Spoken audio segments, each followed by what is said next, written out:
the Fed rate remained at 5.5%, much higher than our 3% overnight rate, much higher.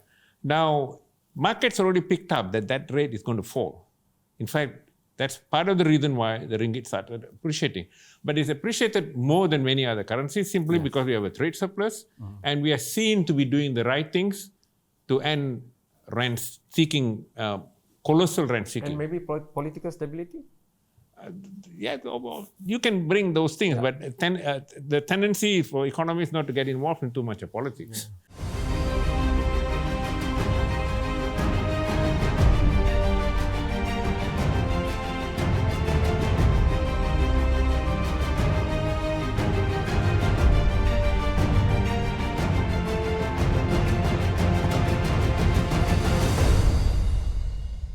Assalamualaikum, salam sejahtera. Very, very good day to all of you, wherever you are in the world, watching this digitally.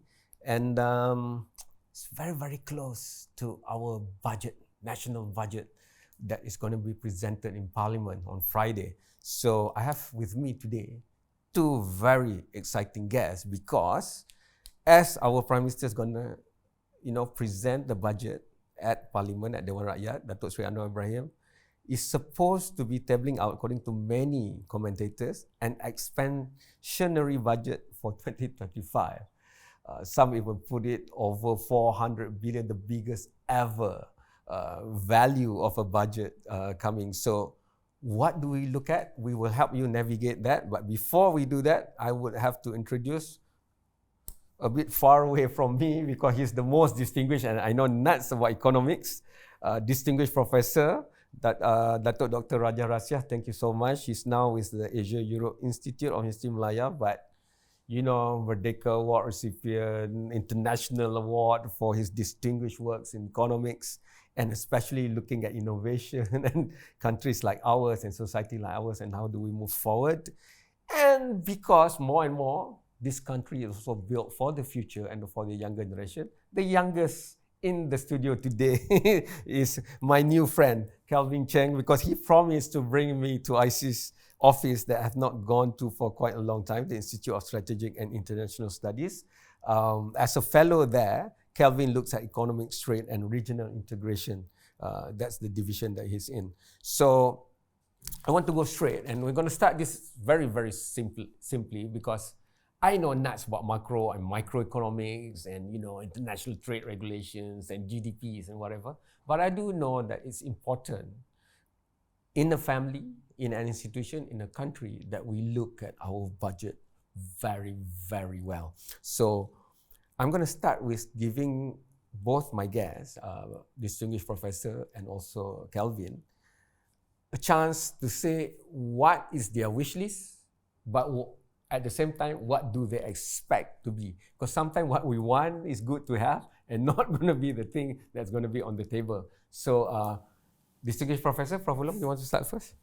Yeah, we'll have to understand that Malaysia is a highly integrated country. Its economy is integrated with the world. If you add imports and exports, you're talking about a percentage easily exceeding 100%. Probably around 160% imports and exports, their share of GDP. GDP is in value added. Now that's one, which means to say that a lot of what we do must take account of what's happening around the world. And the world has become that much more uncertain. We don't know whether we're nearing Third World War, but the ascendance, and we are part of the team, and I like that, of the BRICS movement. Having said that, to what my expectations are, the Prime Minister has already made a clear statement. He says income levels are just too low to bring GST back. That's his position. Although I'm somewhat wondering in the sense that we're looking at their plan from 2023, median incomes going up from 2,600, median income 2023 to 4,510 in 2030. What I haven't seen in clear terms is you cannot just achieve that because you have an annual average GDP growth rate of 6.5%. Simply because we haven't met that sort of growth rate except for the year 2022. That's simply because we contracted enormously earlier and we haven't reached that. There's no indication that we're moving there. So my impressions are the plan that is there to transform, which is really transforming economic activity from being focused on low and medium value-added activities to high value-added activities. We need to do that if at all we're dreaming of bringing that back. As we mentioned earlier, we know that all the taxes we have, consumption taxes, all of them are regressive if you take in static terms. Although if you take a modern version of it, the way it's done in the Nordic countries or even Germany, you don't have to worry about its regressive effects if you only know how to return the money that that group pays. You have to look at indirect taxes more than direct taxes. Indirect taxes gives the consumer the opportunity whether to pay and purchase the good or service or otherwise. But I would think, given that we have a Madani government, that focuses a lot, which is also part of the reason why the 23 budget that the same Prime Minister presented, we had a situation where he had suspended the extension of MRT3 because he wanted to pay more allowances to the poor, B40 at the time. So, which means to say that you can have an expansionary budget, likely to, simply because of that concern, even in real prices, which means to say you adjust for GDP deflators. In real prices, you would expect that because that's the focus. Got it. Yeah, but my feeling is how will that be presented? Because much of what was discussed then is not so much really the instrument they're putting in place, which obviously very much supports the idea that the Prime Minister is very much a man who is concerned about the poor. Yeah. There's no ifs and buts about it. But the question is whether it will reach them. It's just like the diesel subsidy that have been removed. We have to make sure that the PADU system that in English is e-invoicing system, really reaches all those who qualify. Have they all been connected to be able to make their claims? I mean, I'm not sure because I spoke to the people in power. They haven't done that study. All those things need to be done. This is in relation to the two Malay words I use, pemantauan and pematuhan. Okay. Before I go to Calvin, Prof, please correct me if I'm wrong. I would like to see myself as an old student of your thoughts and thinking, always trying to follow you. With the technology nowadays, we could easily model of financial modeling and economic modeling, whatever model, and we're now building big data center with huge capacities of GPUs. Can't we really model things out and show and share them with the people so that the people see? Like, if we were to reintroduce GST, what is the model impact? What are the lessons learned from before? Was it more the ideology or was it more the nitty-gritty of implementation? What length of payment and when do they get reimbursed and all that? Just a stupid question from me. Couldn't we do that? No, it's a brilliant question. It's absolutely right. In the sense that when we designed, I was leading that, the return of GST, but in different terms, and the removal of SST, and don't ever consider HSST, which to me is even worse. Yeah. Now, what that would have meant is the question of, last year they have, it's under 2027, the next elections. You're talking about 2024, 3 years to convince the people. It's just like the diesel subsidy thing. Are they really bringing out to the people? Are they, usaha untuk menginsafkan rakyat? Are they really creating that awareness? Yeah. You're absolutely right in the sense that the idea of modeling is very relatively simple. I was a student of mathematics. Right. It's not a rocket science as such. Where I grew up, somehow, I grew up in Kampung Manja. Yeah. Malays were the rest of them. They feared mathematics, not that they couldn't do it. I think this sort of deadlock needs to be broken. Okay. We come back to them, Rob. Yeah. See, I got Calvin. Yeah, sorry. No, because listening with interest as well. Yeah. I want to hear the younger views in Malaysia because I've been a journalist for quite some time. And it reinvigorates me. I'm no longer in the mainstream media, in the newsroom, but every time I go to social media, of course you can choose to see who is divorced or whatever. But if you choose to take things like budget, oh my God, now they can ask ChatGPT many things.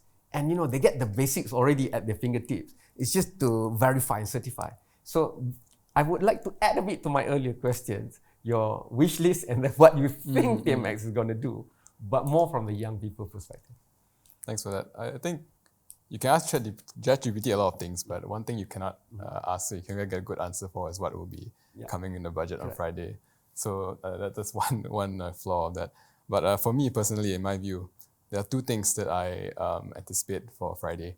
One of it is I actually anticipate that there will be the budget allocation will be a little bit more neutral than the years before, or than what many are expecting. So that's to say, I think it won't be as expansionary as many are thinking. I think it'll be more balanced, it'll be more neutral.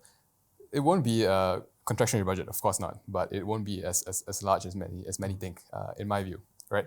So that means the fiscal impulse will be likely negative or neutral.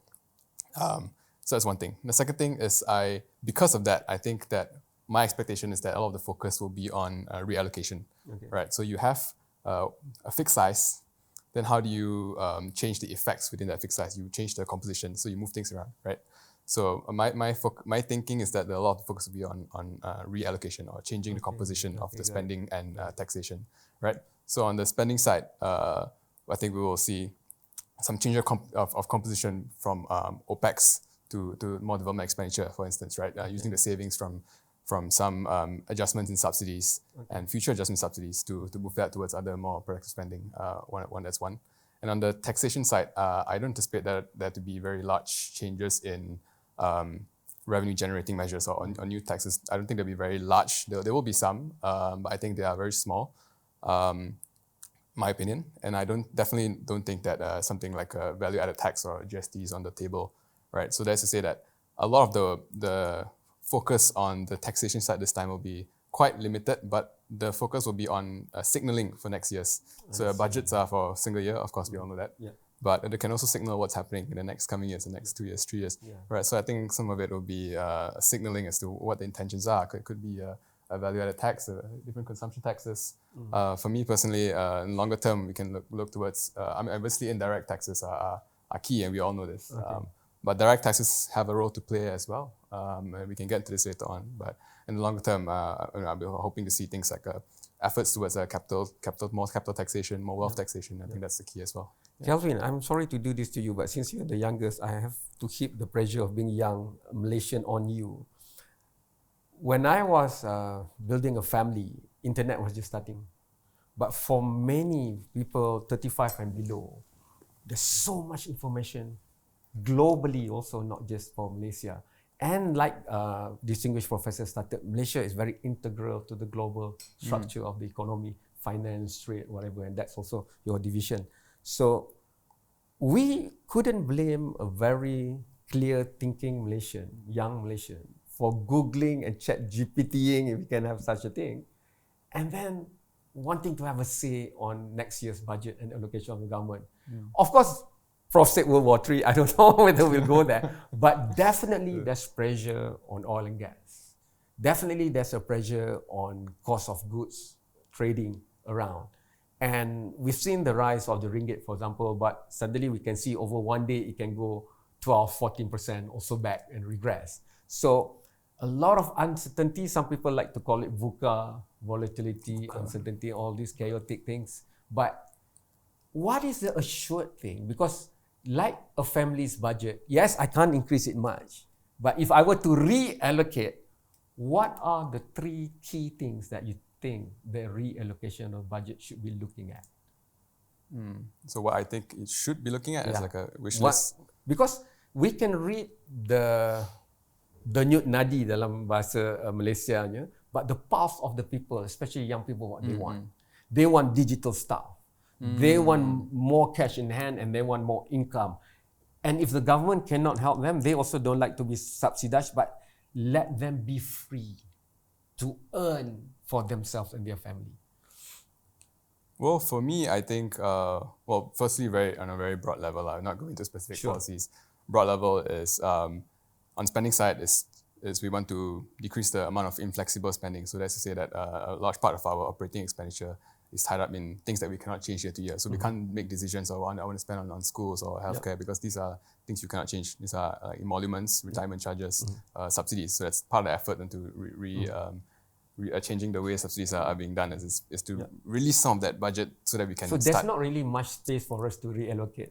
We in a can sense, reallocate, in a sense. but that's why once we remove the inflexible stuff, we can have more room to move around. Okay. So on that front, I would also like to see an increase in development spending as a percentage of GDP or percentage of budget. So more of the budget being spent towards investing in the future rather than investing in the day-to-day. So that's one thing. And then on the specific policies, there are like so many. I mean, like we could list wish list of we could spend 2 hours here, me and Prof talking about the wish list. But one of your a few things, right? So one of it is skills development. So for instance, there's a bunch of labor market reforms ongoing, and one of which that's being piloted right now, progressive wage model, right? So I'd like to see more block funding for huge policies like this, right? Progressive wage policy, which currently is on pilot, but the funding structure is still unclear. Whether it will continue for just 1 year or in the coming future. I would like to see it block funding for progressive wage policy, for instance, but also other skills development programs, right? So for instance, I would also love to see, this is relevant for young people as well, especially those who are either graduating or just starting work, or maybe they are already been working for a while, but they're exploring different options. So one of which I would really like to see is expansion of access to skills development or skills education for all Malaysians, regardless of age. Lifelong learning. You can call it. You can call it lifelong learning. So they help better themselves, not just waiting for handouts of government, right? Well, I don't know. The term, there's a whole bunch of things. The term handout is also like, I wouldn't like Cash to use that handout? term. I don't have to use the term handout. There's a lot of connotations. Cash incentive? Here and there. But I do think cash is important as well, especially for immediate term. But I think the skills development aspect is like people want to learn, want to develop, and the skills demands of the future of. So can we agree today in this studio that Malaysians need more cash in hand? That would be good. I mean, that kind of thing it's hard to argue against, right? If you ask anyone if they want more cash in hand, of course they want more cash in hand. I'll bridge that to distinguished professor. Of course, everyone wants more cash, but why we're saying that is because I think more Malaysians are more enterprising. They want to do more stuff. They don't just wait for things. And we are one of the most active netizens in the world on many digital platforms, if you look at the social media platforms, but how to turn it to be productive. So that's why I want to go to distinguished professor. I mean, if we save, because I've read a few articles before coming here, because, distinguished professor Rajah Rasiah, you need to come with something. If you save 8 billion from cutting down energy subsidies, that's good, like diesels or RON 95. But if then the next year you announce that you're going to increase salaries of civil servants, and we have what? Some say 1.4, some say 1.5, some say 1.6, but whatever it is, more than 1 million civil servants. So that might cost between 8 to 10 billion.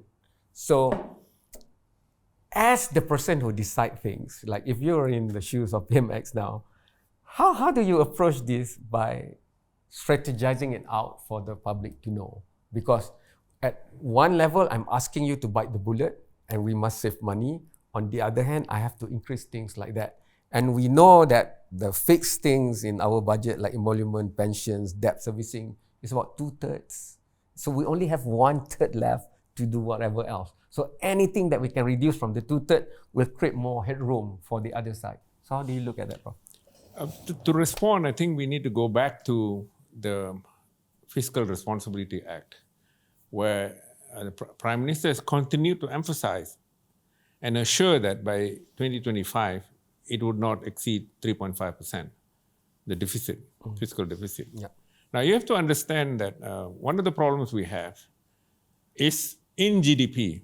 GDP constitutes of wages and salaries as well as profits. Right. We have a relatively low wage share of it, 32% of GDP, the last that I saw, which is incredibly low. Now, I think that's probably the one that has driven the economics minister to push for higher wages.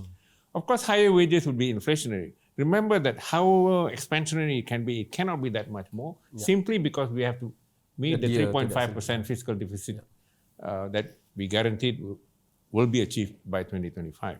So that's already quite clear. Now, the second point is, and this is consistent even with the last speech I heard from our Prime Minister from UPSI. He was making it very clear that we need to think about distribution. We need to think about everyone, not just the elite. And that's the same position he took when he was a student. for which he went to jail. Okay. Now, what I'm trying to tell here, okay. that what I'm trying to tell is, I think he's not going to compromise on those things, but that does not entail, because he's already done that earlier on. It's just an extension of it. Got it. And we are fortunate because the economy has done fairly well, although for a long time the ringgit fell. And that's not really a measure of competitiveness as such, but it's shown a trend rise. I expect, actually, I hardly do any predictions for the future. I expect the ringgit to breach the 4 ringgit to a dollar by the end of the year. Simply because our surplus has been building. Trade surplus have been building. Second, markets have taken positively the introduction. It's what the markets think, not necessarily what really happens. Correct. The introduction of the diesel subsidy, targeted diesel subsidy program. And the next one is, even though from July last year until something like August this year, the Fed rate remained at 5.5%, much higher than our 3% overnight rate, much higher. Now, markets already picked up that rate is going to fall. In fact, that's part of the reason why the ringgit started appreciating. But it's appreciated more than many other currencies simply because we have a trade surplus and we are seen to be doing the right things to end rent seeking, colossal rent seeking. And maybe political stability? You can bring those things, but the tendency for economies not to get involved in too much of politics. But anyway, coming back, because political stability always existed, although there was always this fear. No, I'm just thinking of people who are bringing billions. They are looking at medium to long term. So. Yeah, but we haven't, although FDI inflows have been relatively good, but it's not something that would reach the 70s directly. FDI against GDP, or even if you use at the share of gross fixed capital formation, you're not going to reach that sort of. Now, importantly, a country with our level, upper middle income country, with a per capita income 2023 of 11,900, though incredibly it's lower than China, which has exceeded 12,000 for a country 1.4 billion people against our 33.8.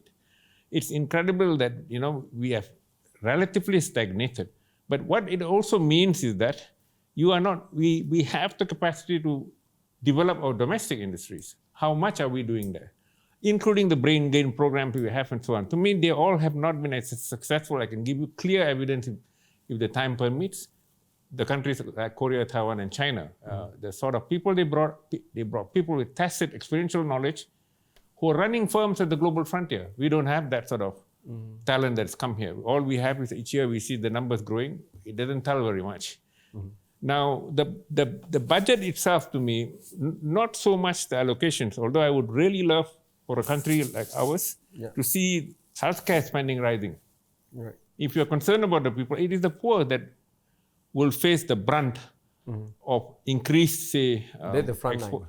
It's like, we are saying fine, the share of the private share has fallen to below 40% now. It had gone up to 48%. In the 90s, now it's gone to below 40% now. That share itself doesn't tell you very much because you have lots of government hospitals, highly overcrowded. If you want to seek a treatment, wait 6 months. That's what the poor is facing. Now, is that what you want? So I think the Madani government should show in every possible way they are indeed with the people there. I hope the budget takes that sort of line. It's like there are many government hospitals where if a private consumer comes there, he has the ability to pay, he gets right away to use the space meant for government hospitals, extending further the queues for those who can't afford. So it is about increasing, incremental improvement. Like my parents are civil servant pensioners, so every time I have to bring them from kampung to here, or my siblings, the doctor pakar appointment is 8 months, 9 months, even for sickness like the dreaded C or cancer. So if it can be reduced by next year's budget from 8 to 6 months, I mean, for people who are in that predicament, they will see those. We know we cannot from 8 months goes to 1 month overnight.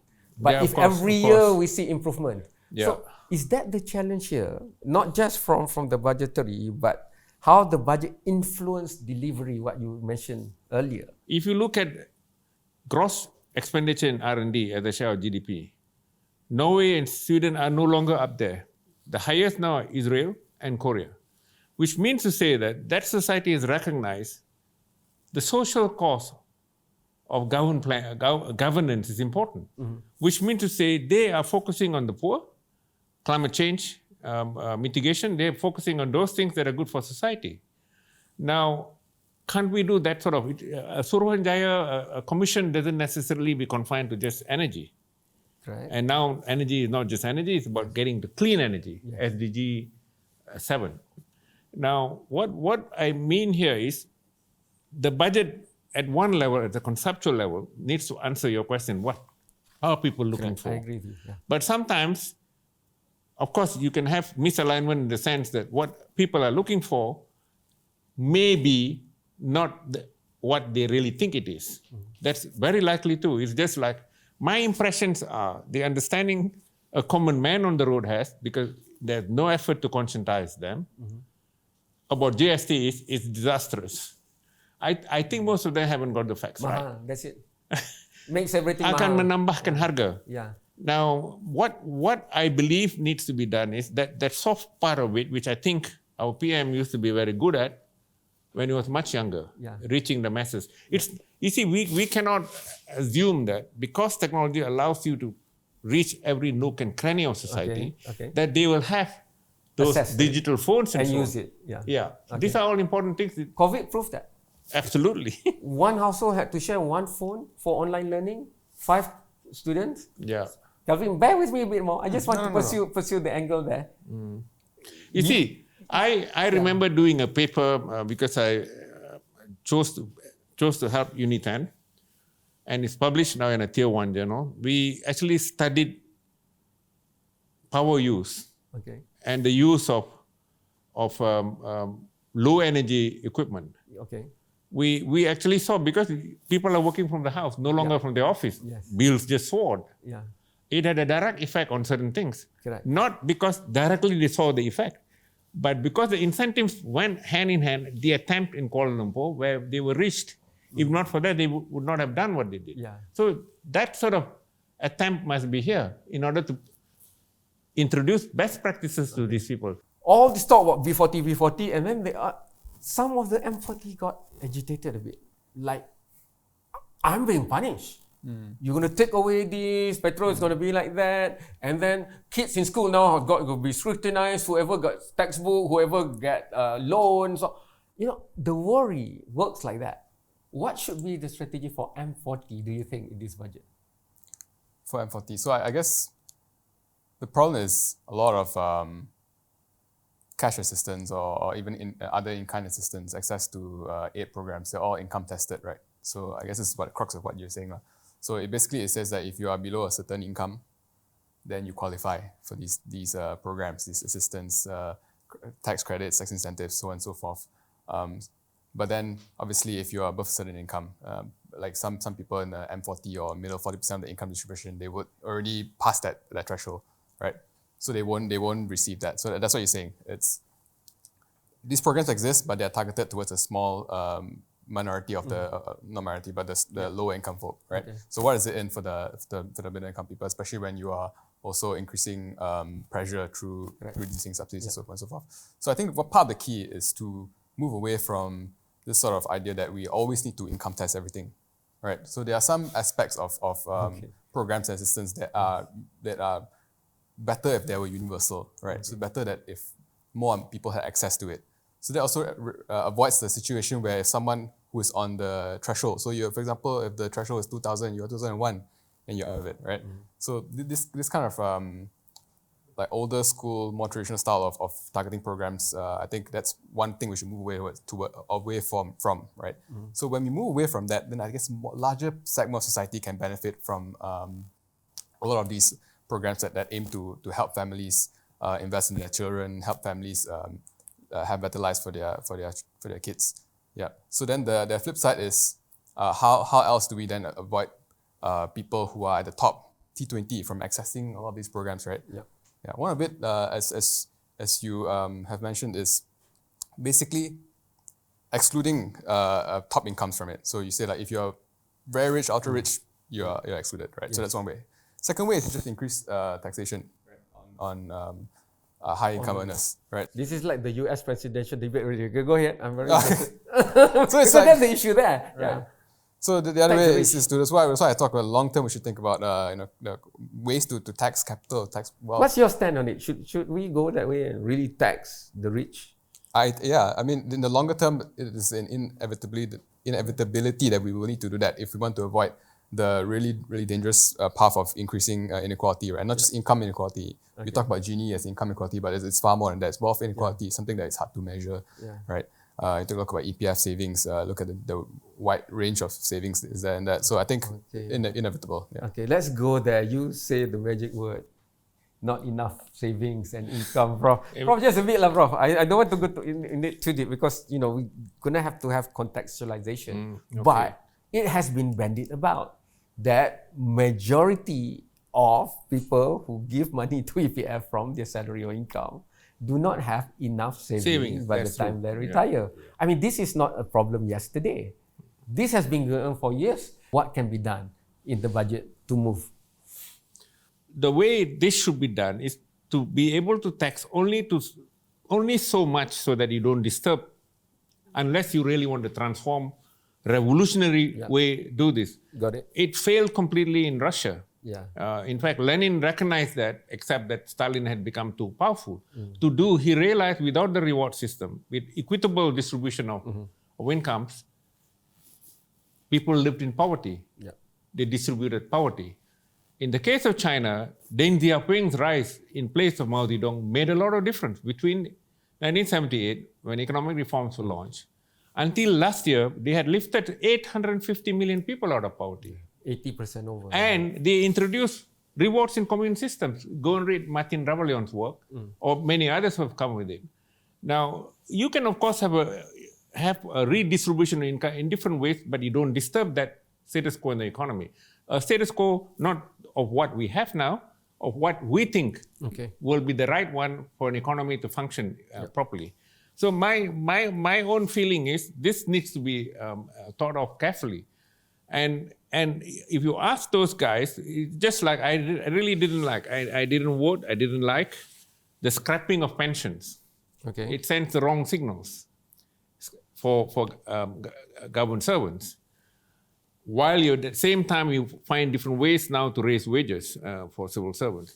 That to me is, but if they scrap pensions for politicians, MPs, that would have been great. That's good enough, yeah. That's what they should follow, the State Assembly and MP. Because what did they earn? We have to work that many years to qualify for that pension. Yes. Here you only serve 1 or 2 terms, you already have a pension.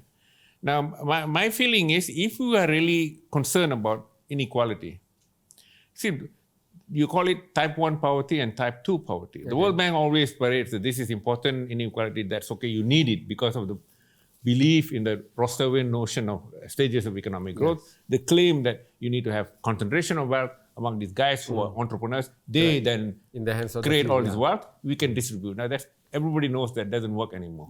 And even the case of Korea and Taiwan, when these states were under Marshall, the Marshall Plan, General Marshall, redistribution took place at that time because they had confiscated Japanese land. Easy for them to do it. They couldn't do it in Philippines because Marcos couldn't implement what the US was telling them. Now, what it all means is that we cannot forget, because you can't have a society that is very unequal. It has lots of barriers, not just because we love the poor fellow. The second thing is you have to understand that it is the brain, the only one, the more you use, the better the resource becomes. Every other diminishes. We talk about all this, but at the same time, we look around KL and we see big skyscrapers being done. And yet we say we don't have money. This building costs billions. And they are not just market-based funds. They are people's fund that has been collected from a lot of people. Every single decision of development in any local area would need to have the okay from the citizens. So as the citizen contributes more towards our budget, they want more say and they want more impact. So I'm going to go to Calvin first. How do we address this? Because when you go social media, it's like a different reality, alternate reality altogether. I think there's a lot interesting points that you brought up. There's so many aspects of it. The towers, Pick the cherry that you like. whether the funds used is that good investment, return on investment for the people's like the PNB's funds, so on and so forth. And there's the issue of urban development, and there's also the issue of participatory decision making. How much should citizens participate in democratic decision making? And the budget as well, and how much should citizens have a say in the budget? And I think there's a lot of efforts, to be fair, in terms of the budget roundtables, in terms of stakeholder engagement, pre-budget. It's months. I mean, everyone I'm sure has been to a few pre-budget, and there's a lot of stakeholder engagement across the private sector, across the SME, so on and so forth. However, a lot of that is concentrated, of course, in people who are SMEs, who are in the private sector, who are part of associations, who are part of trade associations, so on and so forth, and of course, people in the think tank community. But not so much of the other people who are perhaps don't have a say, in various kampung or in other parts of the country, right? So there is that one missing link. But also, I think speaks to, allow me to mention one fact that I thought was interesting recently. I think this speaks to sort of the regional aspect as well. So there's aspects of regional inequality, right? If you think about Klang Valley and KL, and compare that with other parts of the country. So one interesting thing that I found out recently is this, right? If you look at GDP per capita of regions in KL, across states and regions, right?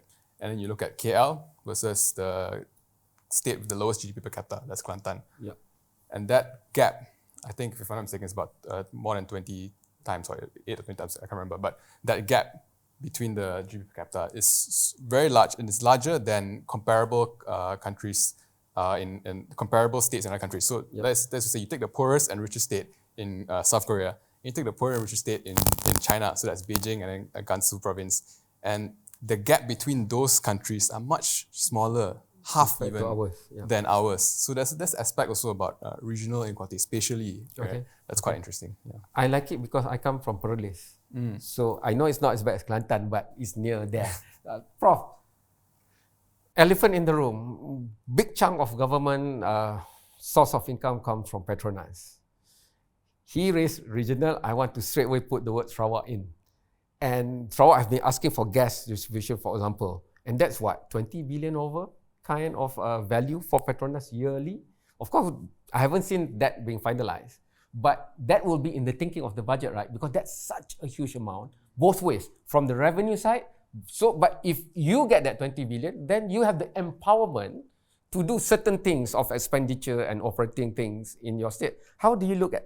Yeah, the nature of political struggle between the three. Now we have two vice premiers there, Sabah and Sabah. Correct. They're premiers, they call themselves. Yeah. Okay. And we have a prime minister here, although one of our deputy prime minister comes from Sarawak. Yes. Now, let's face that increasingly Sarawak is becoming autonomous. Yeah. So that they are able to build dams, they are able, not so much dam now, roads and so on, or even to bring electricity to longhouses. That's happening. Now they're looking for the allocation of Petronas funds. Yeah. It's likely to happen because they have the relative bargaining power to do it. Yeah. Of course, as it is now, Sarawak and Sabah always project that they are poor because of the federal. Federal makes all the decisions. Again, a distribution issue in their argument. Yeah, but the MA63 argument is increasingly, I think the Prime Minister made a statement recently that 91% of it has been settled. Okay. They are still dealing with 9%. I don't know what he was referring to. But it's clear, then the people will know if the shortcomings are their own leaders rather than the federal. It's a good way of doing it. Because the MA63 makes it in a way where Peninsula has the same power as Sarawak and Sabah separately, not Sarawak and Sabah being provinces. Right. Now, I'd like to finish by mentioning an important point. And I think Calvin brought this point out in terms of how do we judge opinions of different groups of people. Now, let me mention that that's a real problem in order to see, in order to get an aggregation at the macro level, all these these things, it's impossible to think about this is a total aggregation of the. You just see how the US is functioning. People don't realize in democracies, in typical democracies, lobbying becomes instrumental. Correct. Though they dominate votes, it doesn't necessarily mean the fellows voting for them are themselves. We look at IPAC and Gaza, it's very clear. Yeah, absolutely. That's why I think this is an interesting idea. Hopefully you can also attend the launching of a book, Tun Abdul Razak, Imagining Malaysia's Future through his lenses. Okay. Because of the many things we identified from a 2019 book I edited with Kamal. And now this will be launched in November by Sultan Nazrin. Tan Sri Nazir Razak raises the point of deliberative democracy. It goes back to your point. It is the duty of the government in power. If they're talking about the budget, make it simple enough so that everybody can participate in it and give their opinions. Rather than just speaking in a town house setting where only the Pengulu represents everybody, let everyone participate in it. I was too young then, Prof. Sorry to interrupt. Buku hijau. It was well understood. Yeah, buku hijau, buku merah pun ada. And the buku is actually a civil service bureaucracy thing. Yes. But the people understand it, tanam sendiri. Yeah. Guna tanam. I read it as a schoolboy. I was also involved in the farming. So why can't we do... Government land. So why can't we do the same for digital economy, whatever? Excellent idea. See where the PMX takes it. Okay.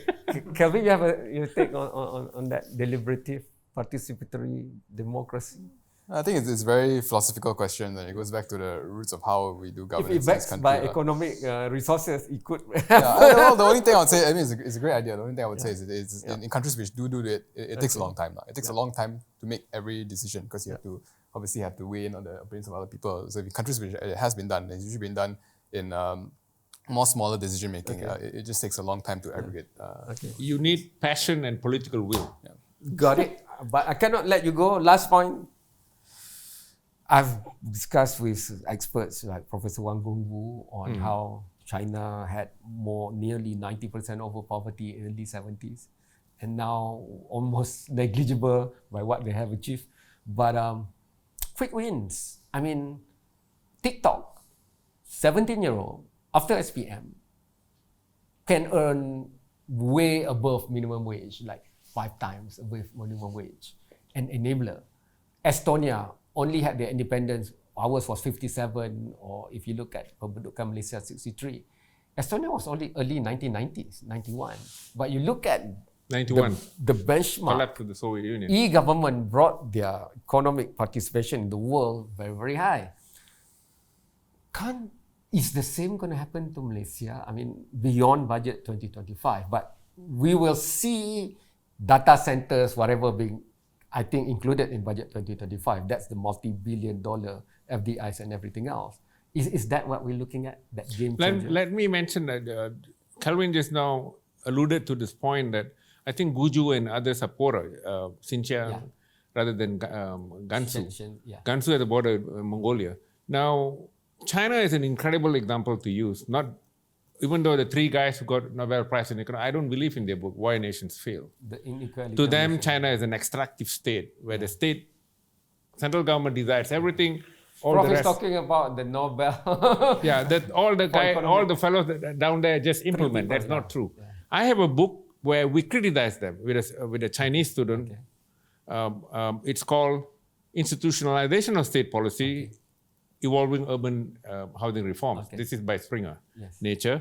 Where what happens is the central government puts out ideas about certain things, goes to the provincial government, and then either to county, municipality, or city governments. Okay. It's just like how EVs are being promoted. Yes. Now, it goes back and forth before everybody agrees. So this idea that everything comes for here and they execute is completely wrong. Fabrication of what happens in China. Yeah. And that structure, imagine what it was earlier. It was earlier like that. Whatever, the Cultural Revolution, the Great Leap Forward, millions died. Yeah. It's no longer like that. Yes. Now, why don't we have that sort of a coordination initiative? It doesn't have to be I myself never liked communism. Now, what is important here is, do we have a way of connecting and coordinating with the rest of the population, the top brass in power? Okay. So much so there is back and forth flows of information the third, through the second state. And first level of government. Yeah, and then it goes to the counties too. It's just like, in my mind, the rejection of the ECRL by the PH government. Firstly, that's a different question. You don't need this relationship. Understood. They use static shadow prices. If you use static, the way Little and Merlis did to say we should never get involved in oil palm processing, proven wrong because you use static prices. And that was what I was told was used to say why you should dismiss that. Yeah. When you have deliberative democracy, then everybody gets involved. Yes. At least I'll get my feedback. Yeah. I got it. I got it. Calvin? No, I don't even know what to respond to that. I mean, there's so many different things going on there. So no, Okay, one last thing to close off budget 2025 for you. One last thing. I think Pay lobby is more, so ISIS can. Yeah. No. I think the thing is I think most people just want to see the direction where we're going. So obviously budgets are 1 year, as I mentioned, but people want to see what's the vision for the next 3 And years, at 5 least years. one paper that And says we what's want- in it for you. Exactly, and then that too. And we want to see whether are we going up the stairs or Okay. going Technology down as a game changer. the stairs? Technology is Game changer. Yeah. Like I said, after SPM, be an influencer, no need to go engineering degree, whatever. Already earning thousands. That's part of the changing skills demands, as well, like I mentioned. So obviously, skills and education training programs, like I mentioned, lifelong learning. Okay. It can include all these things. It can include how to operate a Correct. TikTok shop or whatever. But these are things that are skills. Empower the citizens. These are skills, That's what we're yeah. looking at. Prof, I won't let him go off that easily because he's still in the university academia. TWET then, I speak about TWET then. Yeah. Most of the budget goes to education, and a lot of that goes to higher education. What do you think will be the difference in 2025? Well, Output. I'm hopeful that there's more on health. I'm hopeful. That should be the most. Because it's like on education, it's not the funds that matter, it's the allocation of that fund. And the second one is whether we are indeed doing due diligence in such a way where the money is correctly used. Yeah. Lots of schools don't give me the impression. Let's see, if you look at the TIM scores, if you look at the PISA scores, these are testing of children until 15 years old. Finland always comes number one. Okay. They have an incubation nature of introducing problems to them and they get involved in answering questions. In all those courses, science, mathematics, all those courses that they have, the tests. Malaysia has relatively fallen in those. It tells you that we are not really having a schooling system that enables their thinking and to get involved in what So budget can help improve that, right? Not by increasing the money. No, not the amount. How you empower that? Absolutely. They need to think about that. How teachers are trained. You think it will be this Friday? Can you see? Come on, give us a few tips, Rob. You are very high. I mean, the budget normally talks about allocation sums. It doesn't talk about how you go about. But it will be filtered down to the vice chancellor level. I chose to come here rather than Bernama for the pre one, but I may have to go to the post one to them. Okay. Thank you so much. Thank you so much, Thank you. distinguished Professor. Thank you so much, Calvin. He owes me one visit to ISIS. lobbies, that's the word. So thank you so much. Terima kasih banyak to all of you, the viewers of Channel 10 and Ngopi, ngobrol semuanya di sini kerana Ngopi means kita ngobrol pintar. Discourse is important. I want to end with what Prof said about Finland. I just had, I did it for my own, not for any channel. I recorded on this phone. I haven't put it on my social media. The guy who was instrumental behind Angry Birds, he put that young students together because he was trying to instill entrepreneurship. And now he's trying to introduce what, like San Francisco Bay, a Bay Area between Finland and Estonia. They are looking for students all around the world, including Malaysia. Everything will be paid, and you not only be trained academic and TVET, but also entrepreneurship from the get-go, from the beginning. Not get your degree and think whether you want to be an entrepreneur or not. It's all, and the funding, the ecosystem, the venture cap, the whatever. Sandbox already there. So that's what we're talking about, and maybe that's going to be in the next discussion on Ngopi. Thank you so much. Hopefully, we have good news on Friday.